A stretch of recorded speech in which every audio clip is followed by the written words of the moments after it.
they once worked together a long time ago. They're not friends now. They don't like each other. And yeah, 50 has taken every shot, especially when Diddy has been down. I realized Big was that type of rapper that he could get at somebody, and I think Puff was trying to tell him, don't go that route.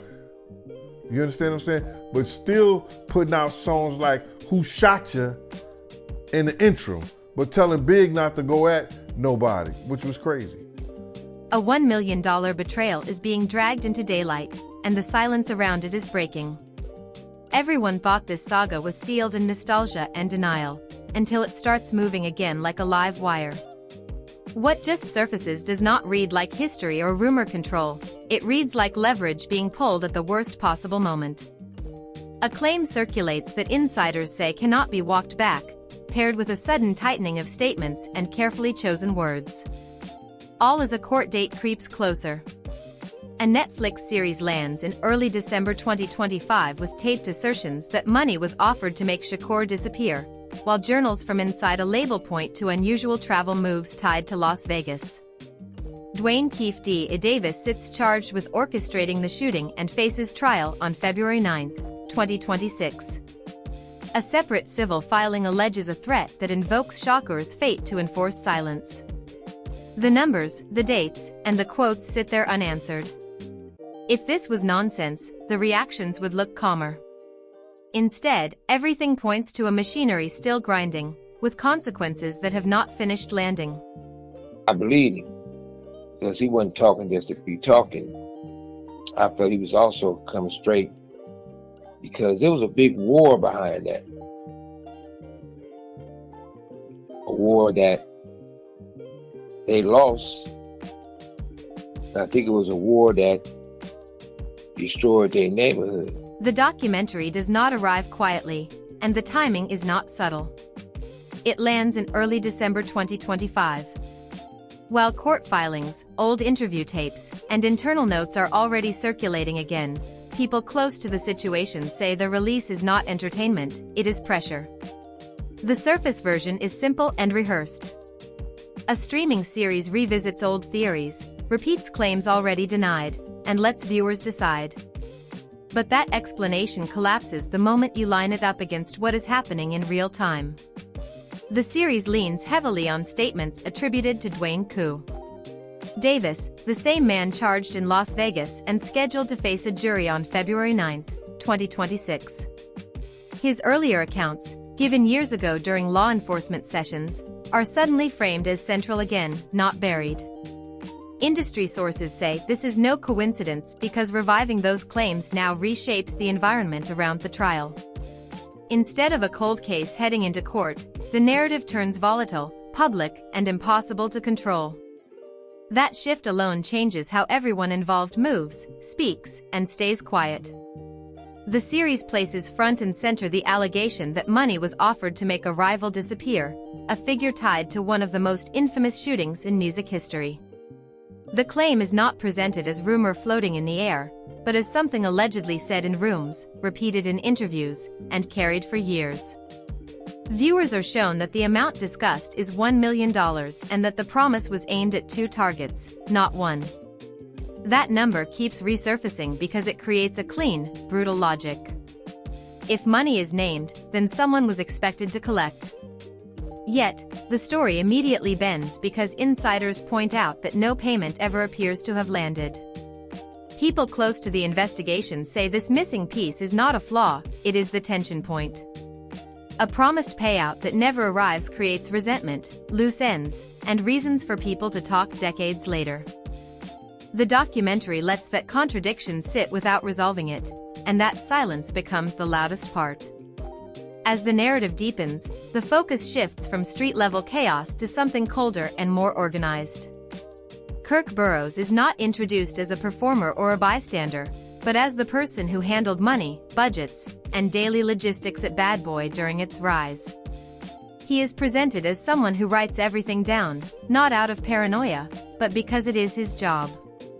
The series shows scanned pages from journals he keeps from what he calls Day Zero, and people close to the production say those pages are treated like artifacts. One detail keeps getting replayed in private conversations: an unusual request to rent cars and drive from New York to Las Vegas around the time of the Mike Tyson fight in September 1996.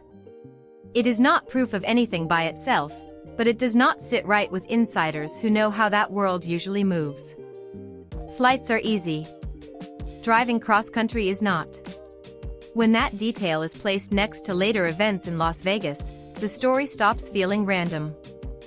With the series, with the film? I mean, I think the intention is to give a more full-bodied experience to what happened, you know, from the people that agreed to sit down and to participate. And I feel like the film asks a lot of questions, you know, maybe more questions are asked than answers given. That is where another name starts to surface, always carefully, always indirectly.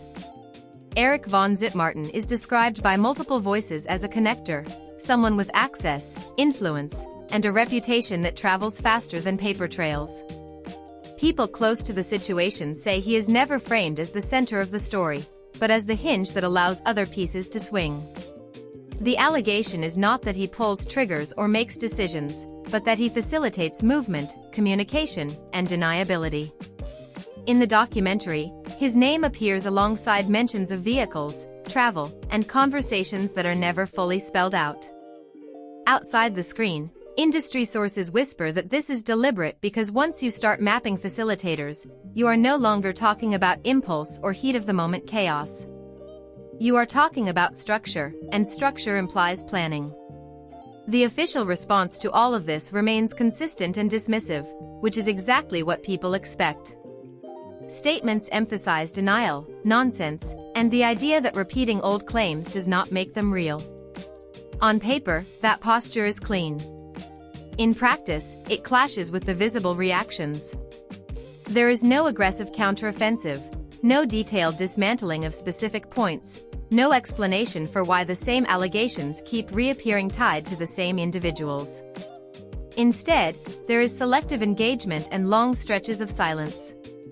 Insiders say silence is not neutrality here, it is strategy because responding too directly risks validating the frame. But the absence of detail also creates space for others to fill in gaps. When the denial is broad and the allegations are granular, the imbalance feeds suspicion rather than dispelling it. The timing becomes even more charged when civil filings enter the conversation. A lawsuit filed in New York alleges that years after the 1996 shooting, a threat was issued invoking that event as proof of power and consequence.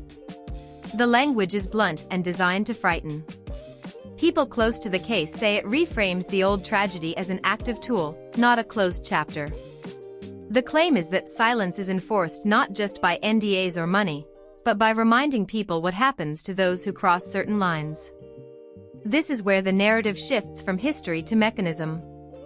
If a past shooting is allegedly used to control behavior years later, then the story is not about what happened once, but about how that moment continues to shape decisions. That implication makes the documentary feel less like a retrospective and more like a warning flare. It's hard to actually figure out what's what, but it's becoming clearer. It's becoming clearer and clearer, but... Here's where the story starts to bend.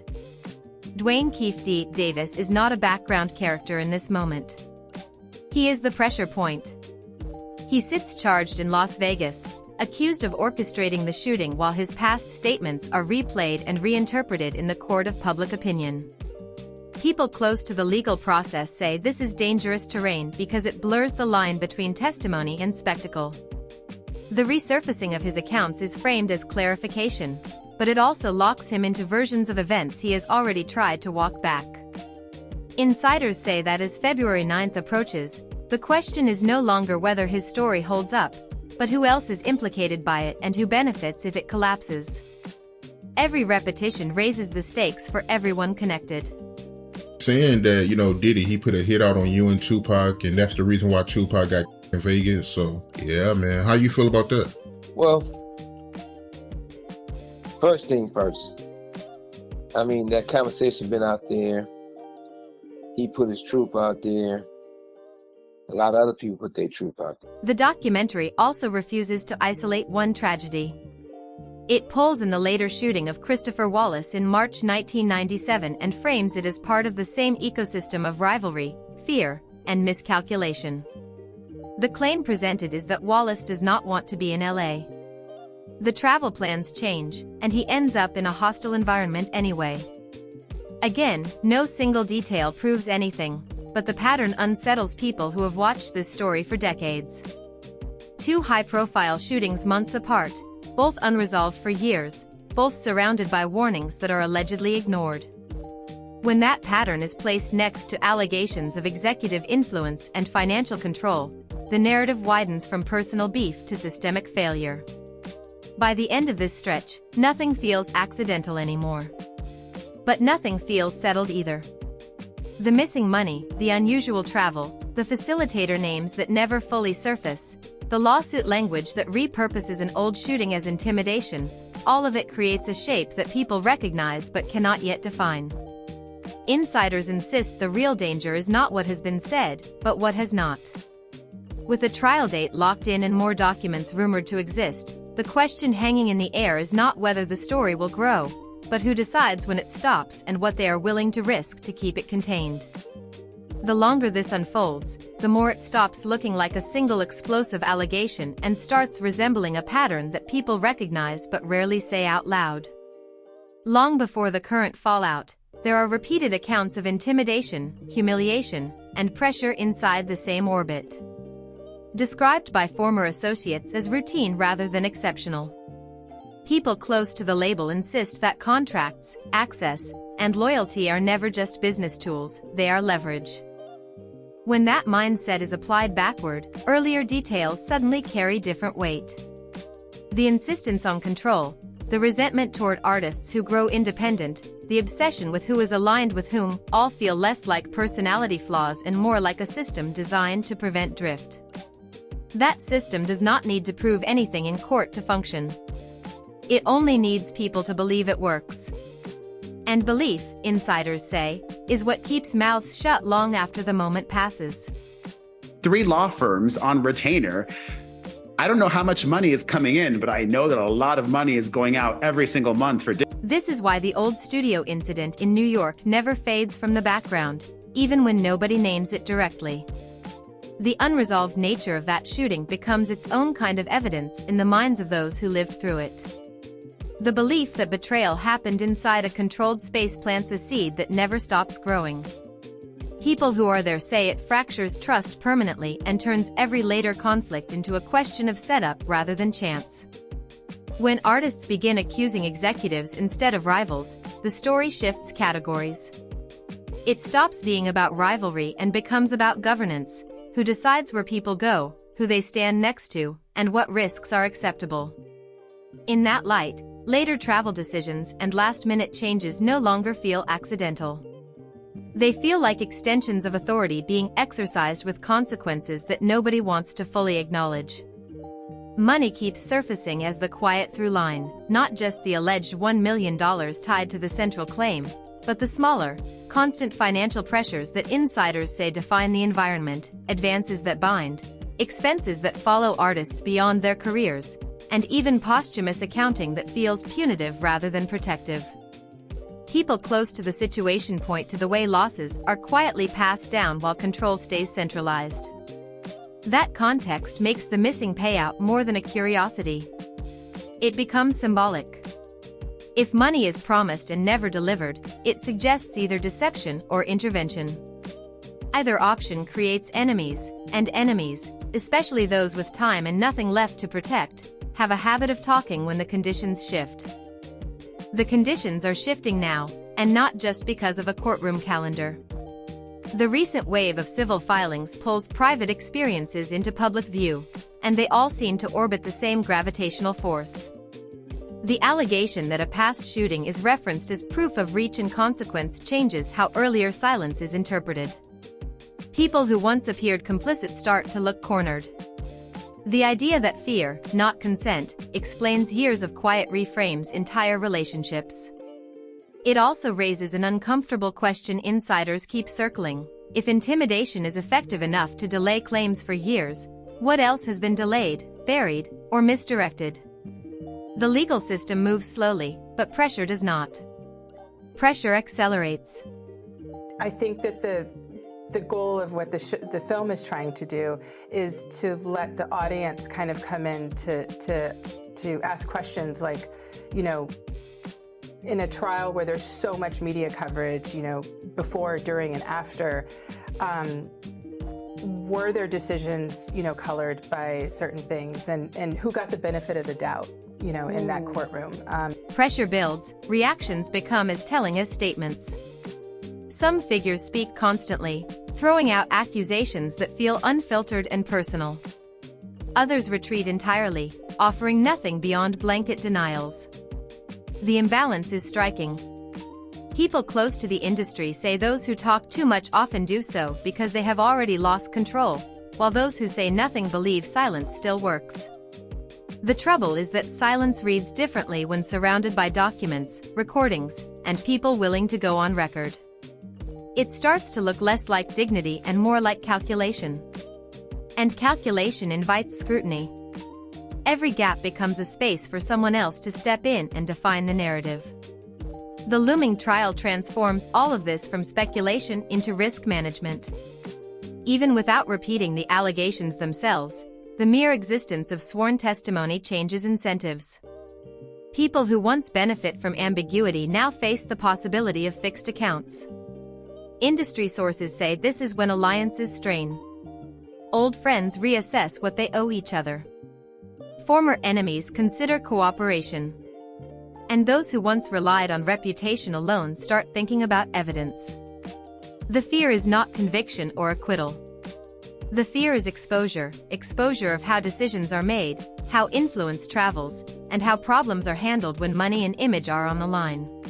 Interestingly, we haven't seen the indictments yet. There's been some time lag.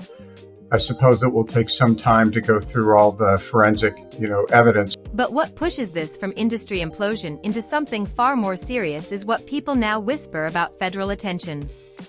According to sources familiar with the situation, the FBI is no longer treating the Shakur and Biggie cases as sealed cultural tragedies, but as interconnected events that may deserve renewed scrutiny. This is not framed as a dramatic reopening announcement or a public task force, but as a quiet shift in posture. Files that once gathered dust are reportedly being re-examined, not for nostalgia, but for patterns. The logic is simple and unsettling. When the same names, facilitators, and financial questions appear across multiple catastrophic events, coincidence stops being a satisfying explanation. The moment federal eyes refocus, everything changes because influence that works inside an industry does not work the same way under federal pressure. Rules. You got a lot of people playing both sides of the fence. But at the same time, if your name's Suge Knight, the authority's never gonna treat you fair. My whole case in this case wasn't treated fair. People close to the process say this attention is not driven by one explosive revelation, but by accumulation. Old interviews, civil filings, financial inconsistencies, and decades of unresolved questions begin to align in ways that trigger mandatory interest. The FBI does not move on belief or reputation, but on link analysis, money flow, and behavioral consistency. When stories once dismissed as rumor begin appearing in sworn documents and recorded sessions, the threshold shifts. Insiders suggest this is why certain reactions feel restrained rather than combative. Federal interest is not something you can shout down or spin away. It operates slowly, methodically, and often invisibly, which makes it more frightening to those who rely on control through perception. This rumored federal seriousness also reframes the role of peripheral figures who previously seemed untouchable or irrelevant. Associates once viewed as background noise suddenly matter because they connect dots others overlook. Travel records, shell entities, and long-forgotten relationships gain weight when viewed through a federal lens. People who once felt safe speaking loosely begin reconsidering what they have already said and to whom. Industry sources say this is when panic does not announce itself loudly. It shows up in silence, legal consultations, and sudden distance between former allies. The fear is not immediate charges, but exposure of systems that operate for decades without oversight. Once that curtain lifts, it rarely closes cleanly. What makes this moment feel final, according to those watching closely, is the sense that time is no longer on anyone's side.